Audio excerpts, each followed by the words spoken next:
Benar juga, itu kelupaan bayar pajak. Tapi banyak juga isu baru setelah viral dibayar. Enggak lah, cuma 800.000. Hitungan menit dibayar beres. 10.42 waktu kita di dalam KPU. Sudah saya bayar langsung. Oke. Jadi no Tadi kan Pak isu lah Sudin. bahwa bilang nggak pajak nggak bayar, enggak lah. Menyedihkan, mobilnya ditumpangi Anies Caimin ke KPU belum bayar pajak, masih capres aja langgar hukum dan aturan, bagaimana nanti kalau jadi presiden? Halo, selamat datang di channel Redaksi Jurnal bersama JJ.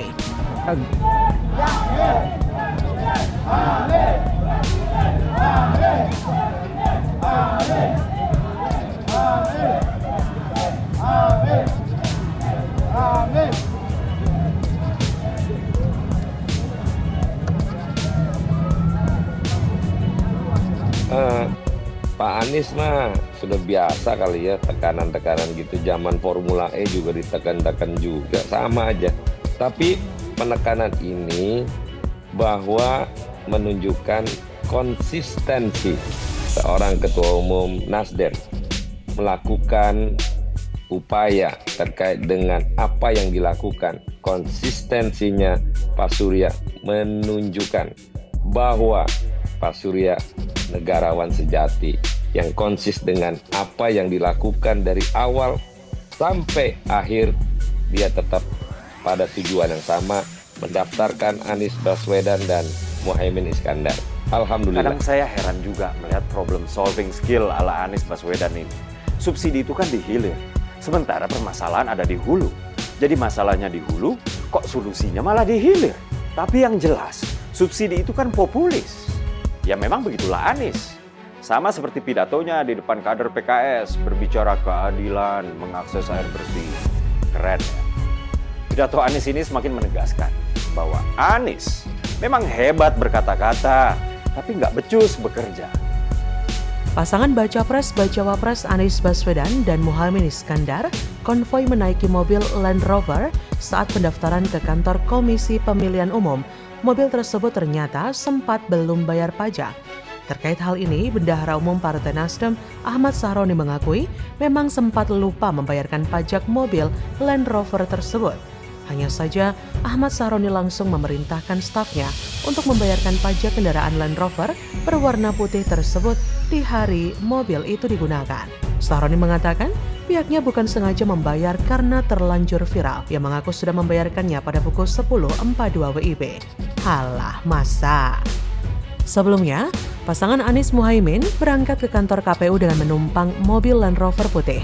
Ternyata ada perbedaan antara mobil yang dipakai dengan data kepolisian. Perbedaan terletak pada warna mobil. Warna orisinil dari Land Rover itu bukan berwarna putih, melainkan biru.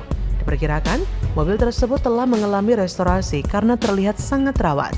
Anies dan Caimin terlihat berdiri di atas atap terbuka sambil melambaikan tangan kepada para pendukungnya.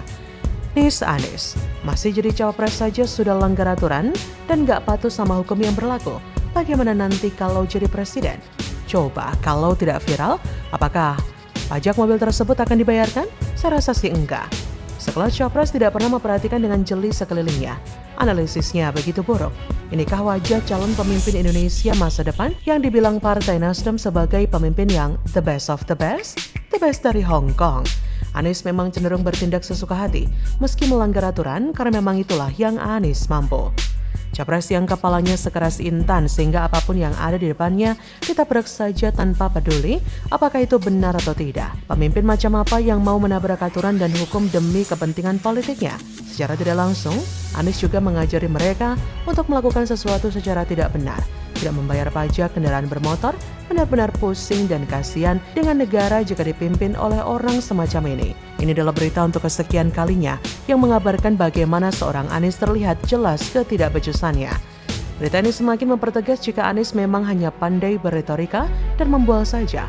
Memang sangat memalukan seorang PhD lulusan luar negeri dan mantan gubernur Jakarta dengan cerobohnya melanggar hukum.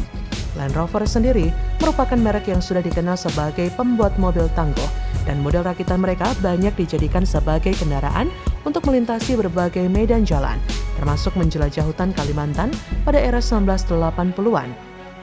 Meskipun menjadi mobil ikonik dan dikenal tangguh, namun sayangnya berdasarkan penelusuran FIFA, mobil yang digunakan oleh pasangan Baca Pres dan Bacawa Pres, Anies Caimin ternyata menunggak pajak. Gagahnya mobil tak segagah elektabilitas Anies Imin. Berdasarkan sejumlah lembaga survei, elektabilitas mereka cenderung mengalami pasang surut, baik sebagai pasangan calon ataupun sebagai Capres-Cawapres. SMRC dan Poltreking Indonesia mencatatkan elektabilitas Anies Muhaimin sejak beberapa bulan yang lalu. SMRC menyebut elektabilitas Anies Muhaimin tidak langsung naik setelah deklarasi di Surabaya pada awal September lalu. Meski pasangan pertama yang mendeklarasikan diri, Anies Muhaimin masih kalah dibanding kandidat pasangan lain berdasar simulasi yang dilakukan SMRC, bahkan cuma meraih sebesar 12% suara saja. Poltreking Indonesia pernah melakukan survei elektabilitas pasangan Capres-Cawapres pada awal September lalu atau setelah Anies Muhaimin deklarasi. Poltreking melakukan simulasi dengan memasangkan dua kandidat lain, yang mana hasil survei Anies masih berada di posisi ketiga dengan total cuma 19%. Inilah mengapa Anies tidak memiliki potensi menang sama sekali. Jangankan menang dan membuat rakyat sejahtera, hukum saja masih dilanggar. Bagaimana menurut Anda? Nah, mengapa hanya Pak Jokowi yang dulu berani mengusungnya? Ini menjadi tanda tanya besar bagi kita semua, bagi masyarakat termasuk Begawan. Apakah teman-teman sepandangan dengan saya, Indonesia membutuhkan Pak Mahfud? Mahfud MD sah Cawapres Ganjar bikin kubu sebelah ngeri dan gentar menuju Indonesia Emas Gaspol Go Food. Halo, selamat datang di channel Redaksi Jurnal bersama JJ. Nah, komitmen beliau untuk negara ini tidak pernah surut. Tahun 2014 beliau itu dukung Pak Prabowo. Enggak apa-apa.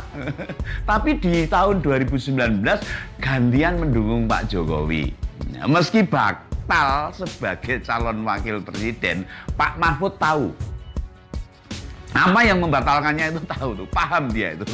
Dan dengan penjelasan Pak Jokowi ke Pak Mahfud, respon Pak Mahfud ketika dijelaskan pembatalan langsung bilang, jika berada di posisi Pak Jokowi, beliau juga akan melakukan hal yang sama. Masuk sebagai Menko Polhukam pada periode kedua Pak Jokowi, yang beruntung bukan hanya pemerintah atau kabinetnya saja. Kita ini masyarakat, termasuk Begawan ini, rakyat Indonesia merasa bersyukur. Siapa menteri yang berani pasang badan membongkar banyak hal, kasus-kasus yang ada di Indonesia, kasus besar itu, yang bagi publik bisa dianggap kemustahilan. Sangat tidak mungkin, tapi bisa dilakukan oleh Pak Mahfud MD. Nah coba, siapa yang ngejar-ngejar para pengemplang BLBI?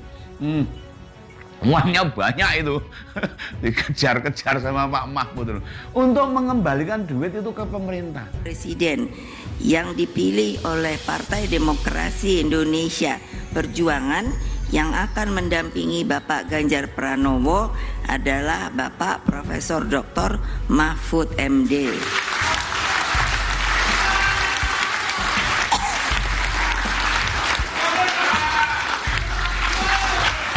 Yang penting diingat oleh koalisi perubahan, Pak Mahfud tidak tertarik dengan kalian semua. Jangan dikira tawaran duniawi bakal mengganggu dirinya. Di negara kita, memang sudah semakin sedikit orang-orang yang memiliki integritas sekuat Pak Mahfud. Rupanya koalisi perubahan itu pernah merayu Pak Mahfud jadi cawapresnya Pak Anies. Tapi tentu saja ditolak. Kita tahu kenapa Pak Mahfud menolak. Integritas dan dedikasi beliau jadi dasar. Tidak akan bakal mau bersama-sama berjuang dan memenangkan Pak Anies. Dulu Pak Mahfud memang seorang politisi, namun sekarang lebih banyak berposisi sebagai teknokrat. Dan setidaknya 4 tahun terakhir sebagai Menko Polhukam, kinerja Pak Mahfud sudah jelas banyak direspon masyarakat dengan positif. Secara matematis, jika mampu mengajak Pak Mahfud, bukan hanya elektabilitasnya yang akan terdongkrak, tapi penambahan suara juga akan terjadi secara signifikan. Teka-teki Cawapres Ganjar Pranowo akhirnya terjawab. Nama Menko Polhukam Mahfud MD resmi diumumkan sebagai cawapres pendamping Ganjar di Pilpres 2024. Pengumuman nama Mahfud MD disampaikan langsung oleh Ketua Umum PDIP Megawati Soekarno Putri di DPP PDIP Jalan Diponegoro, Jakarta Pusat, Rabu 18 Oktober. Benar-benar duet yang pasti menang untuk Indonesia Emas. Inilah kalimat yang saya aturkan untuk menyambut deklarasi Ganjar Mahfud menjadi pasangan Capres-Cawapres untuk Pilpres 2024. Meskipun memang beberapa waktu belakangan ini terdapat beberapa nama yang menjadi favorit dan cocok berpasangan dengan Ganjar. Dan akhirnya nama Mahfud MD lah yang kini sah diusung menjadi cawapres Ganjar Pranowo. Mahfud MD bukan orang kemarin sore, bukan anak bawang dalam dunia politik. Pengalamannya lengkap dari A sampai Z, panjang seperti gerbong kereta api. Ia adalah salah satu pakar hukum tata negara yang kredibel. Jangan dibandingkan dengan Refli Harun yang juga pakar hukum tata negara, tapi beda jauh dengan Mahfud MD. Mahfud MD pernah menjadi dosen, pernah jadi Menteri Pertahanan, Menteri Kehakiman dan HAM, Menko Polhukam, pernah menjabat di lembaga eksekutif, legislatif, dan yudikatif. Duet Ganjar Mahfud, duet ini bakal menjadi duet maut, saling melengkapi, saling mendorong. Sosok Menko Polhukam satu ini dinilai mempunyai banyak kelebihan sehingga layak dijadikan cawapres Ganjar. Pertama, Mahfud MD dapat mendongkrak elektoral Ganjar di Pilpres 2024 dari kalangan milenial.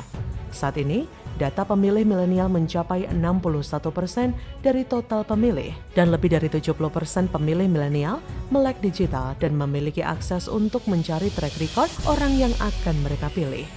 Sejauh ini, Mahfud MD menjadi sosok yang kuat bagi anak muda karena unggul di media sosial, komunikasi politik, kinerja, dan isu-isu. Saya kira dari aspek popularitas dan tren preferensi cukup tinggi. Mahfud MD memiliki magnet atau daya tarik yang kuat bagi pemilih mendatang yang menginginkan penegakan hukum dan pemberantasan kriminalitas, baik white collar crime atau blue collar crime. Meski secara usia bukan lagi milenial, namun Mahfud MD bisa masuk ke segmentasi itu tanpa khawatir dan tanpa polesan. Duduk persoalan hukum dan bisa memberikan solusi bagi problem yang selama ini menjadi pembicaraan anak muda. Kedua, Mahfud MD menjembatani Ganjar dengan para pemilih dari kalangan Nahdliyin. Apalagi PBNU sudah menegaskan jika NU tidak bermain politik, maka kesempatan Mahfud sangatlah terbuka lebar. Ketiga, aktifnya Mahfud MD di dunia digital membuatnya lebih mudah berkolaborasi dengan Ganjar yang selama ini juga aktif di dunia digital. Media sosial sebagai produk teknologi mampu menyampaikan banyak hal dengan cepat dan jangkauannya sangat luas. Mahfud MD sering bercuit tentang beberapa masalah hukum, satu kasus atau peristiwa terkini yang terjadi. Cuitannya mampu memberikan penerangan, penjelasan kepada halayak sehingga tahu tentang hukum tertentu. Keempat, Mahfud MD dikenal sebagai sosok yang bersih, ahli hukum dan berani dalam penegakan hukum serta pemberantasan korupsi. Peristiwa Mahfud MD dikeroyok oleh anggota DPR sempat viral karena Mahfud mampu membalikan keadaan bahkan membuat para anggota dewan panas dingin. Anggota dewan selama ini mempunyai image yang kurang baik. Banyak di antaranya yang melakukan korupsi, jarang hadir waktu sidang, mengantuk bahkan tidur ketika sidang dan lain sebagainya. Tapi ketika melakukan rapat dengar pendapat, mereka seolah menjadi seorang yang paling benar. Menyerang pihak yang datang seolah mereka pasti bersalah. Publik sering jengkel dengan hal ini, sehingga sosok Mahfud MD sering dijadikan panutan dalam proses penegakan hukum. Mantap bukan? Siap-siap saja bakal banyak yang kebakaran jenggot sampai merembes ke rambut kepala dan bulu ketiak. Sudah saatnya negara ini dipimpin oleh dua pemimpin yang benar-benar mumpuni. Dua orang yang paham masalah negara dan berpengalaman. Jauh lebih baik ketimbang presiden yang cawapresnya cuma kayak maaf, hiasan saja. You know what I mean? Bagaimana menurut Anda?